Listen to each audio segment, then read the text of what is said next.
नमस्कार, स्वागत है आपका न्यूज 69 में। मैं हूं आपके साथ अंकिता और बढ़ते हैं इस वक्त की बड़ी खबर की ओर। मध्य प्रदेश में रॉयल्टी चुकाने के बावजूद भी रेत का परिवहन करने वाले ट्रकों के बेवजह चालान बनाए जा रहे हैं। शासन की दोहरी नीतियों के कारण ट्रक ओनर्स तनाव में नजर आ रहे हैं। Bhopal sand truck owners association ने पूरे मामले को लेकर सवाल खड़े किए हैं। साथ ही विभागीय अधिकारी को भी सोशल मीडिया के माध्यम से ज्ञापन भेजकर न्याय की गुहार लगाई है। संगठन के पदाधिकारियों ने मीडिया से चर्चा करते हुए कहा कि मध्य प्रदेश एक विकासशील प्रदेश है और इस प्रदेश के विकास में रेत का परिवहन करने वाले व्यापारियों की भी अहम भूमिका है। लेकिन मंगलवार 28 मई को नर्मदापुरम एवं भोपाल संभाग में राजस्व विभाग एवं पुलिस द्वारा रेत की गाड़ियों को रोककर बेवजह रुपए 11 हजार रुपए के चालान काटे गए। जब यह जानने का प्रयास किया तो कोई भी संतोषपूर्ण जवाब नहीं दिया गया।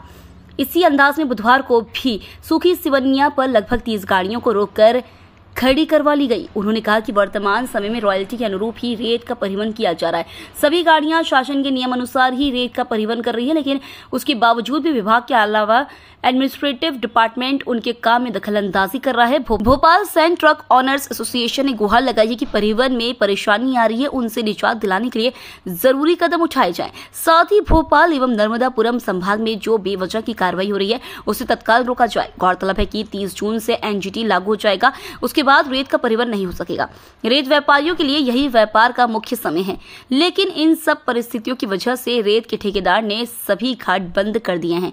भोपाल से न्यूज 69 के लिए आदिल खान की रिपोर्ट। मेरा नाम विश्व रावत है। Bhopal sand truck owners association में सचिव के पद पर मैं आसीन हूँ। सर, आपको परेशानी आ रही है परिवहन में, आपका आरोप है कि चालान कट जा रहे हैं आपके बेवजह। हाँ जी, थोड़ा सा पहले मैं चाह रहा था कि कुछ ब्रीफ करूँ, उसके बाद मैं आपके क्वेश्चन से। एक्चुअली आज से 4 साल पहले हम लोगों ने एक बहुत बड़ी हड़ताल का आयोजन किया था, वो जो लगभग पूरे मध्य प्रदेश में हुई थी। तो उस हड़ताल के पीछे का जो हमारा रीज़न या कारण था, वो कारण ये था कि पूरे मध्य प्रदेश में व्यवस्था जो कानूनी व्यवस्था है उसके अनुरूप और उसके अंतर्गत गाड़ियों का संचालन और परिवहन हो। उस संदर्भ में उस समय के जो वर्तमान हमारे खनिज मंत्री थे, क्या नाम था, बृजेंद्र प्रताप सिंह जी ने हमारी हड़ताल को ख़त्म करवा के जो व्यवस्था थी उन व्यवस्थाओं को दुरुस्त करा था और उसी के अनुरूप आज तक गाड़ियाँ चल रही थी। अभी कल माननीय मुख्यमंत्री श्री मोहन यादव जी की एक समीक्षा बैठक हुई, उसमें उन्होंने 16 बिंदुओं पर सभी अधिकारियों से चर्चा करी और उन 16 बिंदुओं पर कार्रवाई करने की बात करी। लेकिन कल हमारे साथ ये प्रशासन द्वारा हमारे साथ जो है सौतेला व्यवहार किया गया। कल रात को हमारी गाड़ियों को रोक के बेवजह, जबकि जितनी रॉयल्टी थी उसके अकॉर्डिंगली उसमें रेट थी, पर हमारी सभी गाड़ियों का लगभग 11-12 गाड़ियों का रात को चालान बनाया गया और यही स्थिति आज दिन के समय भी रही। इस संदर्भ में परेशानी एक तो जो प्रशासन की तरफ से आई, एडमिनिस्ट्रेशन की तरफ से, वो तो आई कॉन्ट्रैक्टर ने भी उठा के सभी जितनी भी खदानें उन खदानों को उसने बंद कर दिया। इसी विषय में हमने जाके कॉन्ट्रैक्टर से जब कॉन्टेक्ट किया और उससे पूछा, जानना चाहा कि भाई आपने खदानें क्यों बंद करी। भाई जब आप पे लीगल रॉयल्टी है और हम लीगल रॉयल्टी के अकॉर्डिंगली अनुरूप गाड़ियाँ चला रहे हैं तो आपने खदानें क्यों बंद करी। चूँकि ये हमारा पीक सीज़न होता है बिज़नेस का और सबसे बड़ा दुर्भाग्य ये है कि हर साल 30 जून तक एनजीटी की रोक लग जाती है, जो 31 अक्टूबर तक रहती है। 1 नवंबर को खदानें खुलती हैं। लेकिन दुर्भाग्य हम लोगों के साथ ये रहा कि आज 1 नवंबर के बाद आज तक पूरी खदानें नहीं खुली। जो 2 या 3 खदानें चल रही थी उन खदानों से ही गाड़ियों को किसी तरह जो शहर की रेत की जो ज़रूरत है उसकी पूर्ति करने की हम लोग कोशिश कर रहे थे। और हमारा सबसे बड़ा दुर्भाग्य ये है कि आज हमारा जो प्रदेश है वो विकासशील प्रदेश है और उस विकासशील प्रदेश में कहीं ना कहीं हमारा भी उत्तरदायित्व और उस उत्तरदायित्व को पूरा करते हुए हम उस विकासशील प्रदेश को विकसित प्रदेश बनाने में हमारा अहम योगदान है। लेकिन हमारे साथ जिस तरीके का दुर्व्यवहार और जो दोगलापन प्रशासन और शासन द्वारा किया जाता है उससे हम लोग बड़े दुखी हैं, हमारा मन बड़ा व्यथित है। और हम आज देखिए, आप 1 नवंबर 2023 को खदानें खुलनी थी, पूरी खदानें, लेकिन आज 29 मई 2024 हो गया।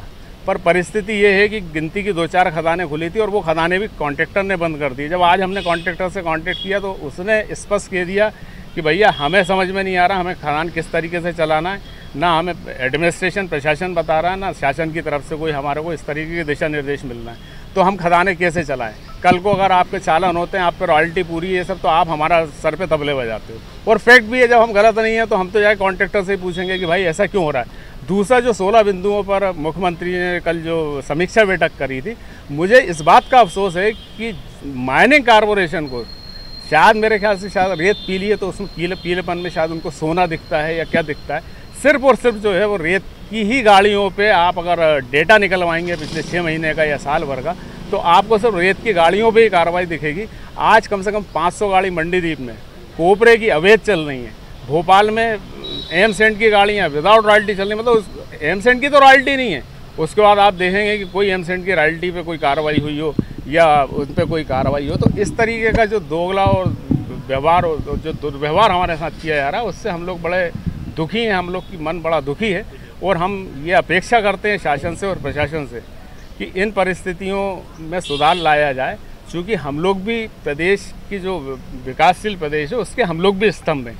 हमें भी वही सम्मान दिया जाए जो दूसरों को सम्मान दिया जाता है। Thank you. शिकायत की है इसको लेकर? सर मैंने कमिश्नर भोपाल, डीजीएम, पीएस सभी को अपना लेटर व्हाट्सएप के माध्यम से मैंने उनको भेजा हुआ है। अब देखिए उस पर क्या कार्रवाई होती है।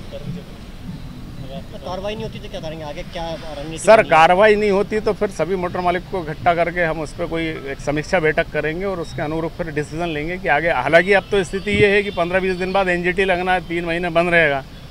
तो हमारा तो अभी मूलभूत प्रश्न जो है वो ये है कि जल्द से जल्द हमारा जो कॉन्ट्रैक्टर, हमने उसमें लिखा है अधिकारियों को कि साहब आप कॉन्ट्रैक्टर को निर्देश दें कि वो जल्दी से जल्दी खदान 24 घंटे के अंदर खोले, ताकि जो पीक, चूँकि क्या होता है जब एनजीटी लग जाती है तो जो रेत आज 40 रुपये या 42 रुपये या 45 रुपये फुट में मिल रही है, वो रेत 80 और 100 रुपये में, तो इससे प्रदेश का विकास भी जो है वांछित होता है और आम जो पब्लिक है, आम जो गरीब व्यक्ति है, उस पर भी दोहरी मार पड़ती है।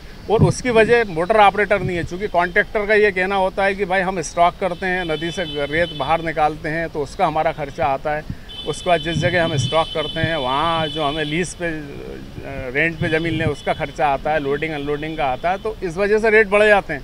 तो उसका दुर्गामी परिणाम ये होता है कि वो जो कॉमन व्यक्ति है प्रदेश का वो भी इफेक्टेड होता है, सरकारी कार्यों भी वांछित होते हैं। तो हमारा तो निवेदन आप लोगों के माध्यम से ये है कि शासन और प्रशासन जल्द से जल्द एक्शन लेके 24 घंटे के अंदर खदानें खोले।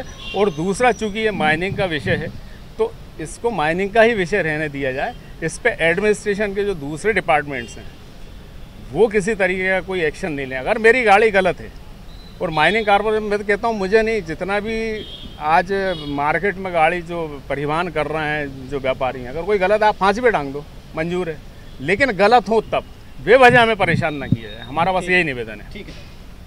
इस खबर पर आपकी क्या है राय, हमें कमेंट सेक्शन में जरूर बताएं। तब तक के लिए धन्यवाद।